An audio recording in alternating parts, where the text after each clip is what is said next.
Carlo Gisburg, con il saggio dal titolo Non di manco, edito da Adelphi, è il vincitore della 16ª edizione del premio letterario internazionale Giuseppe Tomasi di Lampedusa. A decretarne la vittoria la giuria, composta da Gioacchino Lanza Tomasi nella sua qualità di presidente, Salvatore Silvano Nigro, Giorgio Ficarra, Mercedes Mommei e Salvatore Ferlita. La cerimonia di premiazione si terrà come al solito il 3 agosto a Santa Margherita del Belice.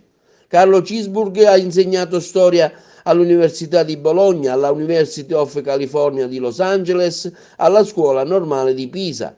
Presso Adelphi ha pubblicato Paura, Reverenza e Terrore nel 2015 e una nuova edizione di Storia Notturna nel 2017. Figlio di Leone e di Natalia Gisburg, è uno storico che adotta una metodologia di indagine singolare, spiega il presidente della giuria Gioacchino Lanza Tomasi.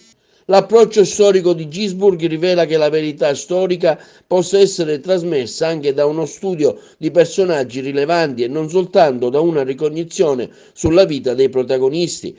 È una corrente della ricerca che antepone il dettaglio alla storiografia. Questo tipo di ricerca è stato definito microstoria. Non di manco Machiavelli, Pascal, prosegue Lanza Tomasi, non rientra nella microstoria.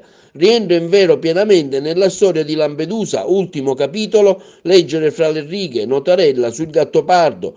Il sindaco di Santa Margherita del Belice, Franco Valenti, afferma: siamo alla 16ª edizione e da quest'anno il premio è stato ufficialmente inserito all'interno del calendario regionale delle manifestazioni di grande richiamo turistico. Per la nostra amministrazione è una nota d'orgoglio. Ciò vuol dire che la letteratura è un veicolo fondamentale per far rinascere non solo Santa Margherita del Belice, ma un intero comprensorio. Il premio letterario internazionale Giuseppe Tomasi di Lampedusa è il patrocinio del Ministero dei Beni e delle Attività Culturali e si svolgerà a Santa Margherita del Belice il prossimo 3 agosto.